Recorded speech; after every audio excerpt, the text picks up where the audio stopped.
Hello and welcome to the Board Game Badger. My name is Emma and today we're going to be talking about wallet games and micro games, games which are small enough to fit in your pocket and take to play anywhere. This is a sequel to the video that I did last week where I talked about my favourite solo board games of 2023.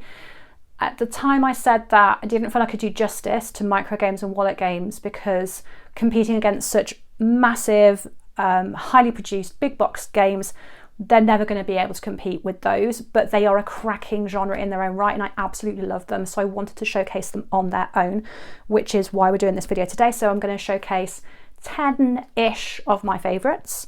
And before I move on to that, I just wanted to say thank you for the comments to the top 10 games that I did last week. Really enjoyed reading through your comments and hearing your thoughts about the games that I talked about, but also getting some recommendations from you guys as to the things that you think I might like to try. So I've written down a list here of all the games that you guys suggested to me, so I'm going to be checking those out. Do keep the suggestions coming. It's really, really great to have them. Okay, so before we get into this video, let's cover off a couple of disclaimers. So as usual, I haven't played all of the wallet games and micro games that are in existence, and even more so than in the other video, that would be impossible. One of the great things about this category is the number of independent designers that this genre attracts. So there are so many great quality games. I haven't tried them all. These are the ones that I've tried and really, really enjoy and play time and time again. If you have your favourites, please do recommend them. I would love to try them out as well. What makes a good wallet game or pocket game to me? To be fair, I don't think there's a great thematic link between the games that I've got here. As ever, I do appreciate a game that has nice looking artwork to it, but I think the subjects and the themes are fairly diverse in this group of games, and they are sometimes a bit abstract. What I do like is an in-hand card game. I do like a game that doesn't require any table space because I'm always looking for something that I can take to play on a plane or play on a sun lounger by a pool or play while I'm waiting for the kettle to boil. I love an in-hand card game, so any recommendations of that type I would very much appreciate.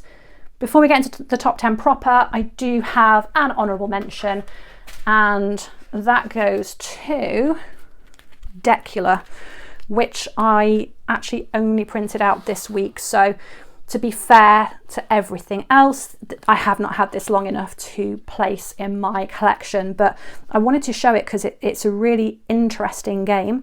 I did print and play on this one, and print and play is something that I'm fairly new to. I do own a printer, but because I don't really work with paper very much, it's never got any ink in it.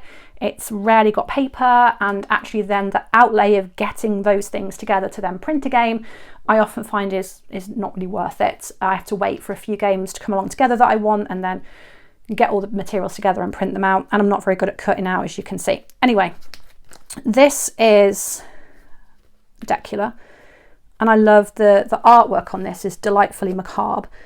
And you're turning over cards and one by one and deciding whether you want to add it to your castle, for which you will pay, let me say we want to do that.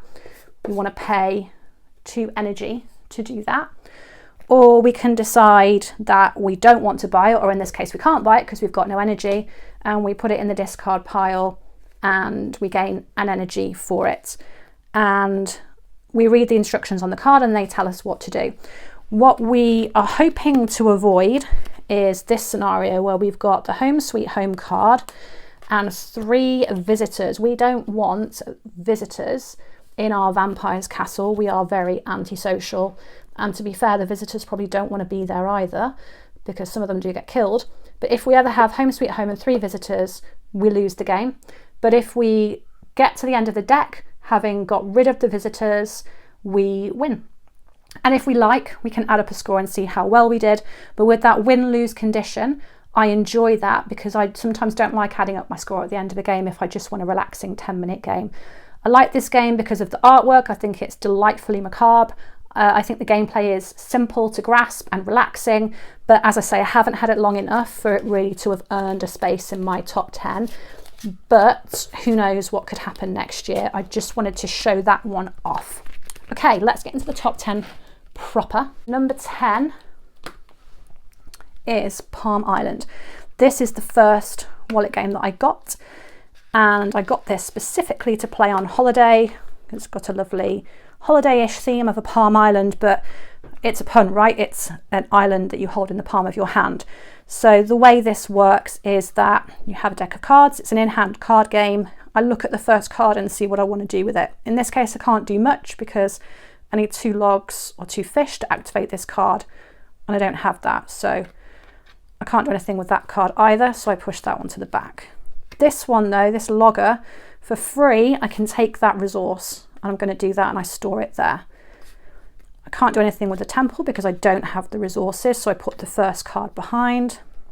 Can't do anything with that either, but I now have a logger there, and I now can activate this quarry if I want, and I think I do want to do that. So I then put those logs back, I turn this card, which means on my next turn through the deck I will have access to this stone, which will allow me to build more things. And we keep going through the deck. We do that 8 times. We upgrade temples, we upgrade our resources, we upgrade housing, and at the end of it we add up our score and we see how we did. I like this game. It is very simple to learn. The gameplay is very relaxing, and I think one of the things that makes it particularly ideal for playing on holiday is the cards can be submerged in water and they are absolutely fine. So you can take that onto your sun lounger and not worry that someone's going to do a cannonball into the pool and splash you. Really durable cards. So the only reason I think this doesn't get higher is replay value. It's fairly limited. You kind of going through the deck and the game is very similar each time. It varies in the way that the cards come out, and sometimes it's a bit challenging. Like, you have to have quite good dexterity to have all of your resources stacked like this at the side. It can get a little bit fiddly. Those minor little quibbles aside, I do think this is a really, really good game, and the game itself comes with 2 copies, ostensibly because it's a 1 to 2 player game. It's not a 1 to 2 player game, it's a solo game, but you could always give the other pack to a friend, which would be a nice thing to do. So that's Palm Island at number 10. Number 9, we won't need this again, Naturopolis. So this comes from Button Shy Games, and they publish a lot of games like this where they're 18 card games of all different types, all themes, different player counts. I genuinely think that if you looked in their store you would find something that suited you. This is a very successful line that they have that started with Sprawlopolis. There's Agropolis and Combopolis, and I took Naturopolis because I like the theme of nature over city building, and this is a tile placement game. This is a very relaxing one to play on a tea break. So you're going to shuffle up your deck, you're going to take 3 random cards and flip them over. These become your scoring conditions. So I'm aiming to get a road in one straightway with no turns for to score along those points. I'm looking for forest groups with exactly 3 blocks, and I'm looking for meadow blocks in my second largest meadow group. Wow, that's complicated. Okay, so each card is going to have a combination of different terrain. So you've got meadow, forest, water or lake, mountain, and you're going to have roads or rivers running through those. And you can place the cards. So I'm going to have a hand, I think, of 3 cards at all times, and I'm going to choose a card to place. This orientation, I can do it that way around, I can do it that way around. I can't do it that way around. I can place cards next to each other, like this, if I wanted to build out that meadow and that bit. Or say that I wanted to get rid of that road a bit and connect that lake, I could put them overlapping on top like this and draw another card. And over the course of the game, I'm going to be building out a bit of a landscape. That might start helping me towards that. I'm going to build up a bit of a landscape, which I will then score at the end of the game. Sometimes I'm not really up for the scoring element, which is I think why this game doesn't always make it to the table, but it's really variable. The fact that each time you've got a different combination of scoring objectives, each of these cards has a scoring objective on the back, means that you're going to get something different every time that you play. It can be a bit sprawling, so not one that I play on holiday, but definitely one that I play if I need to decompress for 10 minutes with a cup of tea during the day. Number 8. Okay, Numbsters. This is a new one. This is also by Buttonshine. This was released this year, and I didn't buy it for a while, and then when I did buy it, I wasn't sure that I liked it. I think because the gameplay is deceptively simple, and it took me a few plays to really get an idea of how to get the best out of the game. The first thing I will say about it is it's absolutely brilliant artwork. These little guys are so funny. All of these numbers here. And the whole premise of the game is that joke, why was 6 afraid of 7? Because 7, 8, 9. So the 8 is a mouth, and you're gonna draw off a hand of cards. From memory, I think you start with 6. You're gonna shuffle the mouth in. You're gonna draw a card to start, and then the idea is that you can never finish a round with an 8 on the top. If you do, you lose. Every round you can move one card, or you can swap 2 cards position. And if you have 2 sequential numbers, the smaller number can eat the larger number. So let's say here we move the 8 and the 6 can eat the 7. So that's that. We draw a new card, and we can, let's say we didn't want to do any of these yet because we want to keep those for later. We can look at the ability on the Numbster. So even Numbster eats single digit, odd Numbster. And actually that 6 eating that 3 could be a really good move. So I'd like to do that, but I might also want to set up my next turn. So why don't I move the 13 here to set up my next turn. The 6 will eat the 3, and then the 2 has to go to the back because I've used its ability. I pick another card up and I try again. That's literally all it is, and it is really simple to get to grips with, but surprisingly crunchy and difficult to win. I've had it before. I've been down to 2 cards, which is what you need to win, but the 8's been on top, so I lose. Really good game to play. I've played this before I go to bed just as a way to unwind. It is an in-hand card game, but you need a draw pile and you need a discard pile, so technically it's not exactly an in-hand card game, but if you had a bedside table, an aeroplane tray, you're more than able to play this card wherever you are, wherever you are. So yeah, Numbsters, interesting game, which I have grown to really enjoy this year.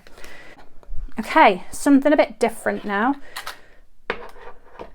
Number 7 is Doom Machine, and this is from the Game Crafter. So the Game Crafter is a really good website where game creators can upload their games. They are printed to order and shipped out to people who want to buy them. They're based in the US, and the shipping to European destinations is a little pricey, so I don't have a huge amount from there yet, but I do have stuff on my wish list. I'm going to kind of build up a bit of an order and then send it in one go to try and get the most value out of the shipping. But they do have great games, so well worth checking out. And Doom Machine is a really interesting one. Everything fits in this mint tin, and you have all these. I'm going to try not to get the dice everywhere because I'm really conscious that I need to have a clear space for the rest of the games, whilst also giving you a sense of how this works. It's essentially a dice rolling and dice mitigation game. So you have your Doom Core, which is where you're trying to get to. Then we've got our Doom Machine, Sentience and Power. We've got our health, and we've got our shield. That's actually the difficult side, which I haven't done yet. And then I think we might put, do we put 6, I think, back in the tin. So there are components that we don't always see. And then the rest go on top, and we draw 3. And then each one gets health represented by a die. Oh my goodness, where is the 4? There it is. And then we roll our dice. And then we try and do damage based on how the dice come out. So this one, that needs 2 or a 3. That needs 2 dice that are the same. We could allocate those. We can allocate that there. And then this one needs a 4 or a 5. We could modify that to a 5 there. And then I haven't added up how much damage they do, but let's say we have that one as a shield. So first of all, I do 2 damage to that one. So he goes down to 4. Actually, I don't think he does go down to 4. I think he goes down to 5 because it's basically 1 damage per die. And then that one is going to go down to 3. So I'm attacking them, but then they attack me, so that they will come down and do damage equals power. At the minute that's 0.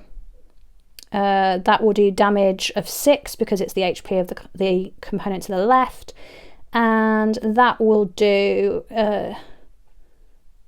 deal 1 damage for every part card in play, so another 3. So we take 9 damage. So we take 6 damage for the shield, and then down to 1, 2, 3. There we go. And then a new part comes out, which gets its own die, which then kind of ramps up the tension a little bit. As a rule, I don't like dice rolling games. If you've seen any of my other videos, you know I'm susceptible to the old unofficial reroll. I think this helps that there is dice mitigation in there. I do find this one quite a good one to just set up, play a couple of turns, wander back to it next time I have a cup of tea. It's not one I've played travelling, because although the initial setup is fairly compact, I'm not very good at this game. So by the end of it, I end up with loads and loads and loads of components on the table. It's stretching out all the way there. But it is really enjoyable. I like the artwork. I think it's really fun. I quite like the theme. I think it's pretty cool. And I just love the way that it all fits really neatly in this mint tin. So Doom Machine is a very easy one to recommend. And I'm just going to put that there so the dice don't go everywhere. Next, we have got, Rove. This is one where I bought a load of expansions. This is a really cute little game. It's a fairly abstract little game. It's a spatial puzzle, and spatial puzzles aren't normally my thing, and it's really difficult. So I think the reason it's not higher on the list, I really like this game. I think it's excellent and it's so clever, but it burns my brain. And sometimes when I'm playing a game that is this small and this quick, I just want it to be fairly simple. It's because I'm playing a game like this because I don't have the brain power for something more complex. But we start by setting out our modules, and then we have this cute little robot who is going to give us a mission. For that, we draw off a hand of cards, and then we have a mission. And the idea is that we move these modules to create that shape. And each of these modules can move in particular ways, and they have a certain power we can activate to help us. This one's horrible because it has to jump over another card. So in this one, we have to make that shape, and this card has to be at the top when we finish. And we spend movement points on these cards, and if we have got cards in this configuration, this card's worth 5. If not, it's worth 3. So this card's worth 3 movement points. So let's say that I want to make a start by getting that one up there for 1, and then 2 there, and then let's say I want to do 3 there. I need to get that one down there, don't I? So that one is then exhausted.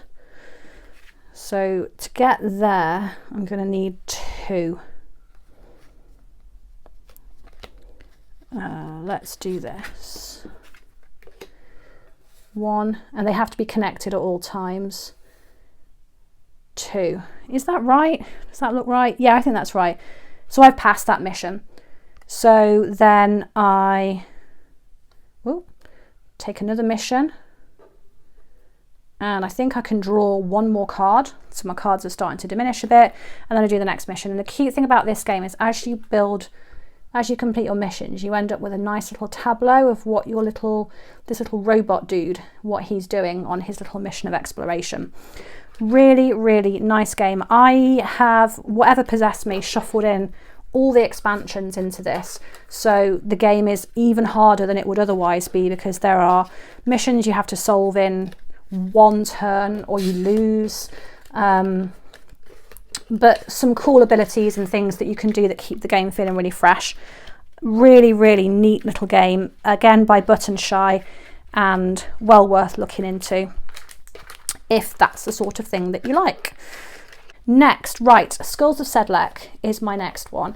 This is another Button Shy game. This game, if you want to play it solo, you have to get the Monstrance expansion.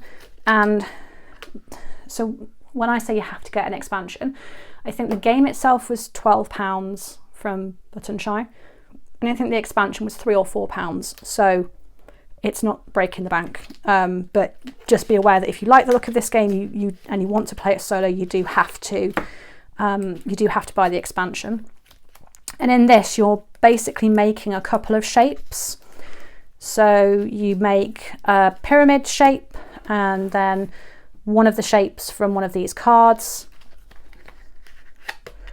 with these skulls, and then at the end, you're drawing them from piles in a graveyard and choosing where you want to place them as and when they come out.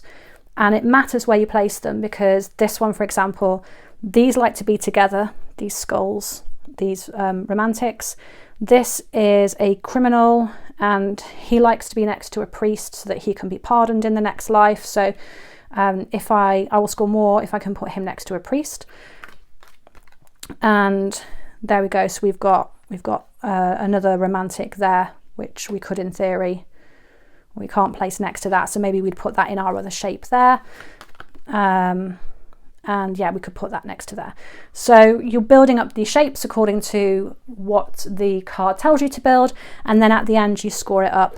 This is a really nice tile placement game. Again, you're adding up a score at the end, which sometimes isn't really what I want at the end of a long day, but it's for kind of a macabre theme of building shapes with skulls. It's very relaxing and very enjoyable. Next, Ancient Realms. This is another new one this year from Button Shy, and I didn't back it when it was on a crowdfunding campaign, and then by the time I got to the web store it was out of print, so I did print and play on this one.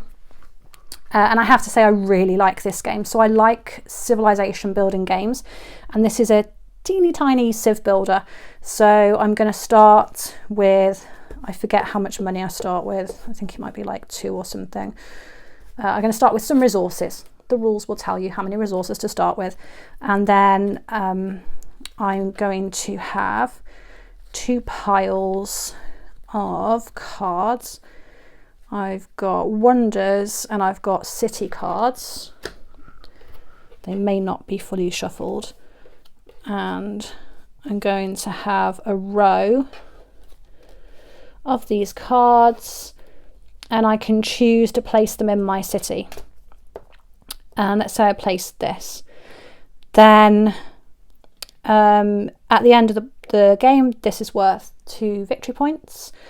But if I cover up any of these at any point, so let's say that I really want some more corn, and I place this card on the top to get some more corn, and say I want coins as well, I get a corn there, and I get coins here, but I lose the chance to score those points at the end of the game. So there's a trade-off between getting the resources that you want to build the things that you want, and keeping things to score at the end of the game. There are also things on the side of these cards which you might not always want to turn over when you replenish the market in front of you. So when activating blocks, hire citizens for free.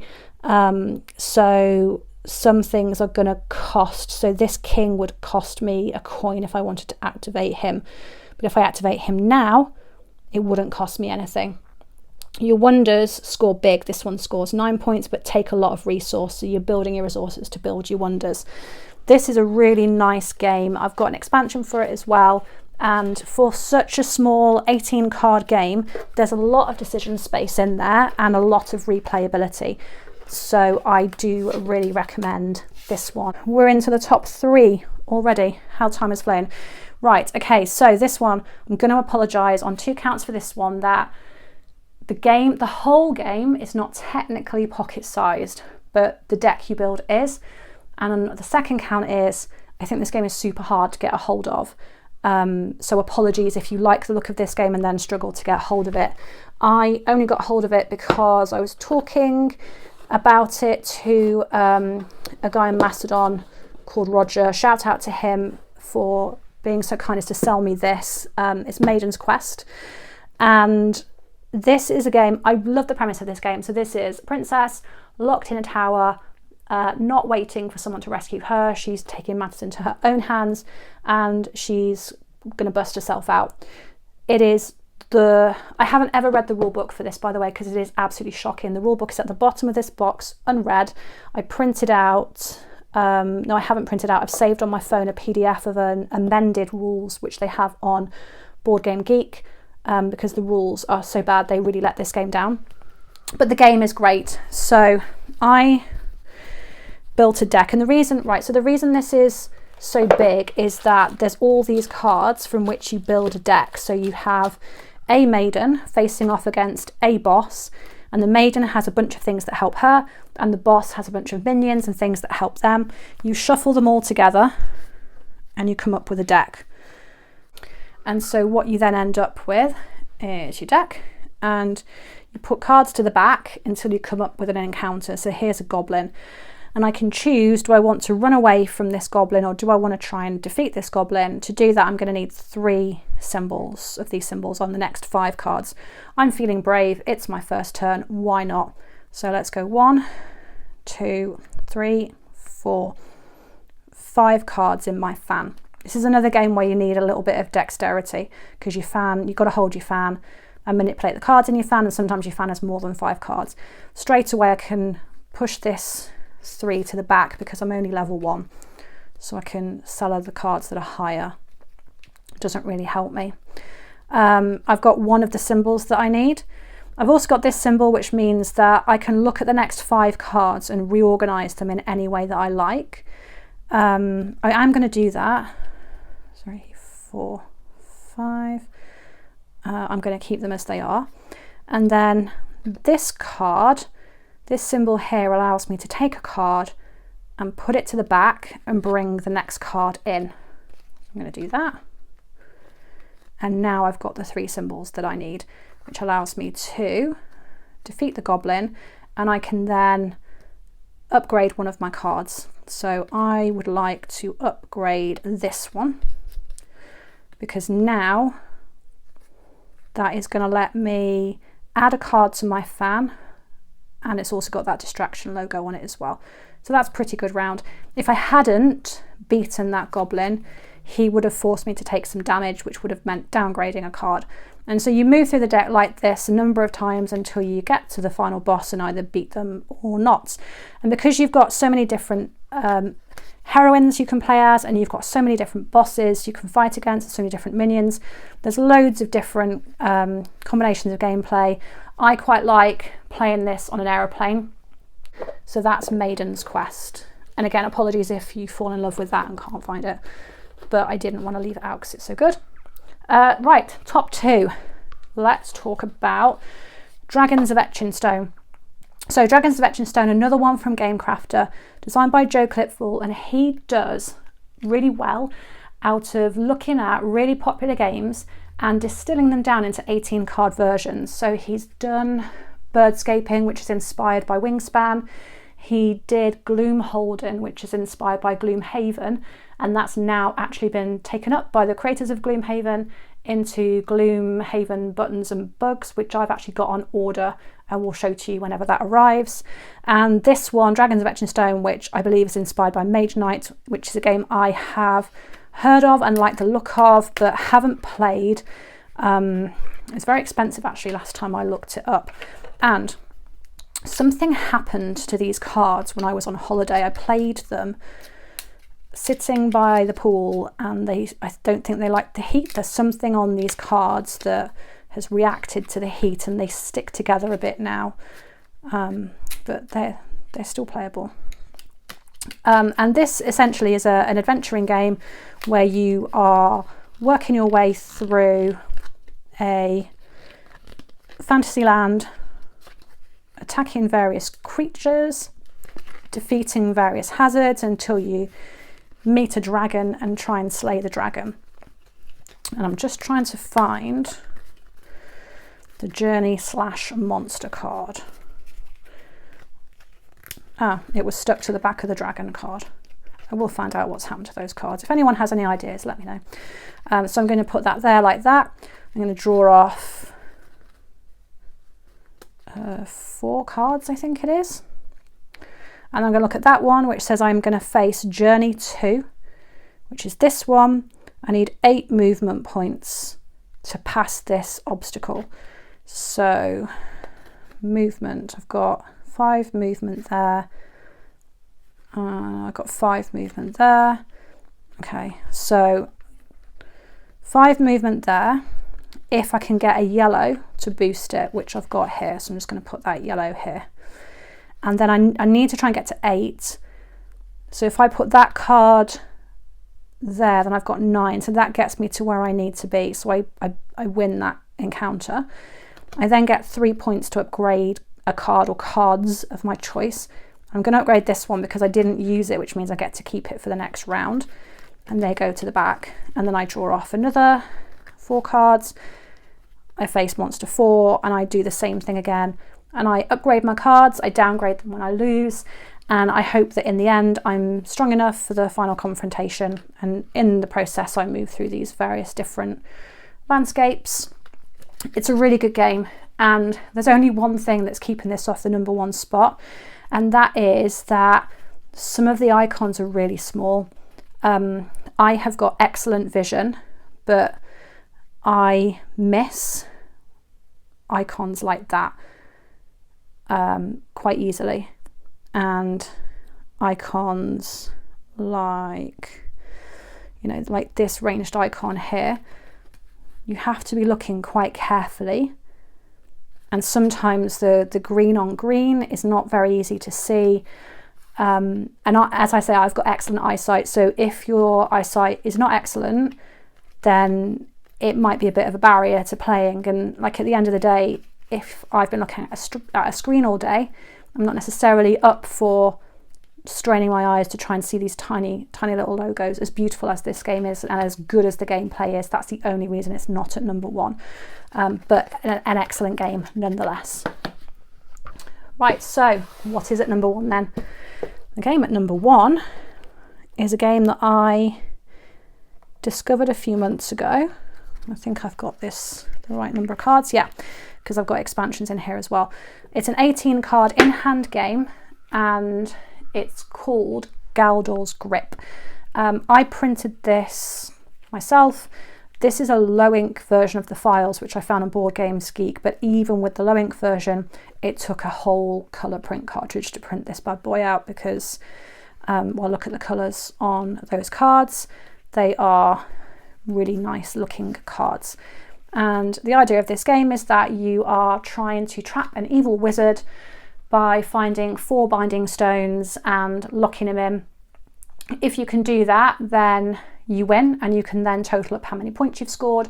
If you don't do that, there's a number of ways the game can lose. And I do like games with a clear win-loss condition, so I don't have to bother scoring up at the end of the game. So right, first things first then, we start with the deck, I should say, all face down, shuffled. That's your setup, super easy. Another great in-hand card game, great for aeroplanes. I turn over the Figment of Farragut, and I follow the instructions on the card, essentially. If this card was face up prior to this turn, rotate it. I'm not going to do that because it wasn't face up. If I did though, I'd rotate it. It would now score me a point at the end of the game, but if I encounter it when it's this way up, I immediately lose the game. So there is a right time to try and turn these around so that you can score, but it's sometimes can be a bit push your luck because you could lose. You are allowed to look through the deck at any point in this game, so you don't have to memorize where you've been, which is super helpful. I guess you could do if you wanted to make it more difficult. I then look at this number, it says 3, so I take 3 cards, including the one that I've got, and put them to the back of the deck, and I pick up the next card. Cavern of Wonder, if this card has a lower value than all adjacent cards, gain a victory point at the end of the game. So at the point that I move things to the bottom, I can move this anywhere in the stack that's moving to the bottom. At the minute, they're all face down, so I don't have a reason to do that.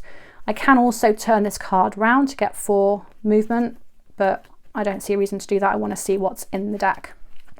But as I move through, let's turn a few cards over and say that we've been through this deck a couple of times and we've now got stuff going on. Okay, so I've got a binding stone, which is a good thing. So when I've got 4 of those, I can proceed to the end game. If this card has the same value as an adjacent card, gain 1 point. It gets me 1 movement point and 6 if I turn it the other way. I could also take the movement of the card behind that one, 4, if I wanted to. And at the minute, I kind of want to avoid this Figment of Farragut. So I'm going to take the 4, 1, 2, 3, 4, and move them to the back of the deck. And then turn over, another binding stone. And so you just work through the deck in this way until you get to the end. There are expansions which take out, you've always got 18 cards, so 6 will come out, another 6 will shuffle in. So you're encountering different cards, different challenges, different ways that the cards interact with each other. And it's just a really, really good game. It's very simple. It doesn't try and do too much, but the decision space that you make in every turn is really, really good. And this is one where, again, designed by an independent designer. The files are available on a kind of a pay-as-you-feel basis, but if you can support smaller games creators, absolutely, I think you should do that. So like do get the files from a good source. But yeah, Galdor's Grip, absolutely fantastic game. And that was my number 1. So thank you very much for staying with me until the end. These are some of the games that I like. They're not all of the MicroGames that I own. They are just my favourites, the ones that I find myself continually taking off the shelf. If you have favourites, you like this category as well, I really would like to hear what you have to say about these games and also which games you particularly like that I might want to try. Thank you for watching. Do subscribe if you like the content, and I will see you next time.